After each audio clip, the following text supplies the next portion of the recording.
आप सब दिव्य आत्माओं को मैं हृदय के अंदर गहराइयों से नमन करता हूँ।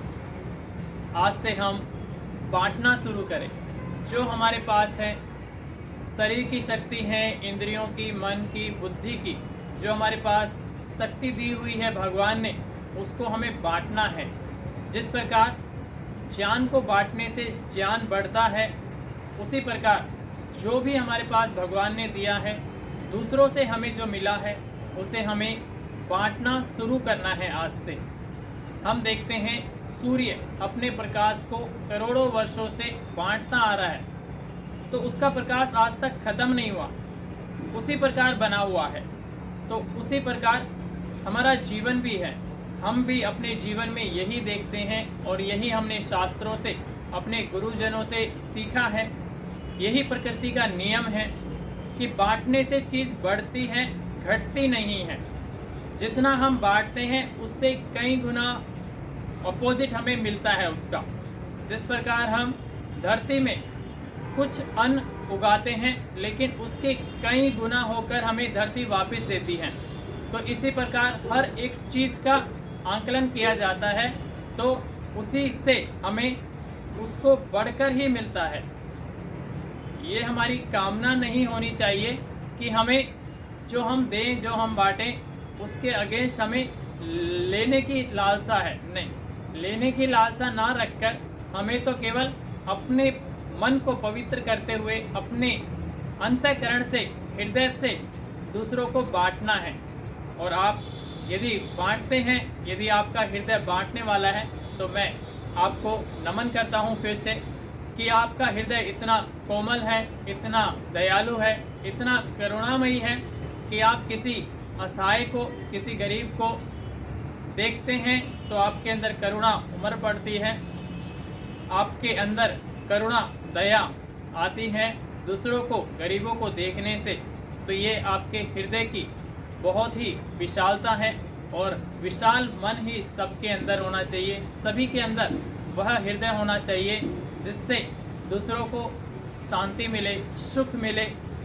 इसी के लिए तो हम मनुष्य जीवन पाए हैं, इसी के लिए तो भगवान ने हमें मनुष्य जीवन दिया है कि हम अपने लिए, केवल अपने लिए ना सोचकर हम दूसरों के लिए सोचें, दूसरों का कल्याण करें, दूसरों की सेवा करने से, दूसरों को देने से, बांटने से हमें आत्म संतुष्टि मिलती है, सुख मिलता है।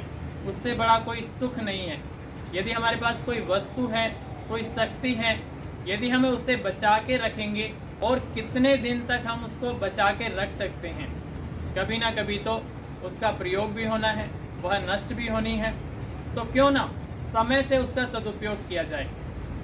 शक्ति किसी भी चीज़ की हमारे पास, शरीर की, इंद्रियों की, मन की, बुद्धि की, तो उस शक्ति को भी हमें दूसरों की सेवा में लगाना है। और धन संपत्ति कोई चीज़ है हमारे पास, मिली है भगवान से जो, तो उसे भी हमें बांटने में लगाना है, गरीबों की सेवा करनी है। जिस प्रकार किसी प्यासे को प्यास लगी है और समय से उसको पानी मिल जाए तो कितनी आत्मसंतुष्टि होती है। कोई भूखा है, बहुत ज़ोर से भूख लगी है और उसे उस समय भोजन मिल जाए। किसी को सर्दी लगी है और सर्दी में किसी को स्वेटर, कंबल मिल जाए तो कितना सुख मिलता है। तो उसी प्रकार हमें अपने आसपास के व्यक्तियों को देखना है कि कोई गरीब, किसी को कोई चीज़ की ज़रूरत तो नहीं है, और जो हमारे पास है उससे उसकी क्या मदद हो सकती है। तो हमें बस यही करना शुरू करना है कि हमें अपने आसपास, और हमें तो ऐसा बनना है, अपने आप को इतना सामर्थ्यशाली बनाना है, इतना शक्तिशाली बनाना है, धन को भी अर्जन करना है, ताकि हम कुछ लोगों के साथ साथ पूरे समाज की, पूरे देश की, और इतने सामर्थ्यशाली हमें बनने की कोशिश करनी चाहिए कि हम अपने शक्तियों से, अपने ज्ञान से, अपने ही नहीं, अपने देश की ही नहीं, पूरे विश्व की, पूरी समष्टि की सेवा करने में सामर्थ्यशाली हो सके। मनुष्य का जीवन तो इसी के लिए बना है कि वो अपने जीवन का निर्माण करे, वो विकसित हो, संकुचित ना हो, बीज बन के नहीं रहना है। जिस प्रकार बीज को यदि बोया नहीं जाएगा तो वो कभी पेड़ नहीं बनने वाला है, और पेड़ नहीं बनेगा तो उस पर फल भी नहीं लगने वाले हैं। तो इसी प्रकार जो हमारे अंदर सामर्थ्य है, जो हमारे अंदर शक्ति दी है भगवान ने, उसका 100% प्रयोग करना है, सदुपयोग करना है, उसको जागृत करना है, अपने सामर्थ्य को बढ़ाना है। योग की शक्ति से, ध्यान की शक्ति से, अपने विचारों की शक्ति से हमें अपने आप को सामर्थ्यशाली बनाना है। ज्ञान की कमी है तो कैसे ज्ञान को दे सकते हैं, किसी को मदद कर सकते हैं। तो मदद हम तब कर पाएंगे जब हम सामर्थ्यशाली होंगे, और जितना हमारे पास सामर्थ्य आता जाए उसको हम बांटते हुए चलें। हमने उदाहरण रूप में कहानी भी सुनी है, और हम सब जानते भी हैं कि माता ने तो सुदामा और श्री कृष्णा के लिए सुदामा जी को चने दिए थे, लेकिन भूख लगने पर चने सुदामा ने स्वयं खा लिए, बांटा नहीं उसे। तो बांटा नहीं, उस समय तो उन्होंने उस चनों को खाकर आत्मसंतुष्टि प्राप्त की, लेकिन उसके बाद जब भगवान श्री कृष्णा का प्रेम देखा तो उन्हें अपने आप पर घृणा आई, पछतावा हुआ।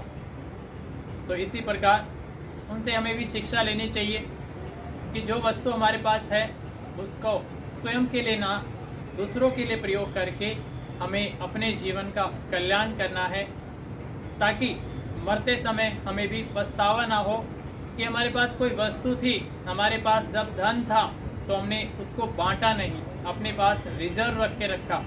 तो ऐसा पछतावा आपको ना हो। तो इसीलिए मेरी आपसे प्रार्थना है, हृदय के अंदर गहराइयों से बहुत बहुत प्रार्थना है मेरी आपसे कि आज से ही आप बांटना शुरू करें, दूसरों की मदद करना शुरू करें। जो भी सामर्थ्य है आपके पास, हमारे घर के आसपास पशु पंछी आते हैं, पंछियों के लिए पानी दाना डालें, और कोई आसपास हमारे पास गाय माता है तो उसके लिए घास, रोटी, जो भी आप खिलाना चाहें गाय माता को खिलाएं। पालतू कुत्ते होते हैं, पालतू जानवर होते हैं, तो उनको भी हम मदद कर सकते हैं, उनको भी हम अपने पास से कुछ खिला सकते हैं। तो इस प्रकार हमारा हृदय पवित्र होगा, निर्मल होगा, और हम अपने संचित कर्मों को काटते हुए निर्माण से निर्वाण को प्राप्त होंगे। तो आप सबको बहुत बहुत नमन है, क्योंकि आप आज से ही, मैं प्रार्थना करता हूँ फिर से कि आज से ही हम सब बांटना शुरू करें। बांटने से हमारे जीवन का उद्धार होगा, दूसरों का भी कल्याण होगा, और इसी में मनुष्य जीवन सार्थक होगा। बहुत बहुत प्रणाम।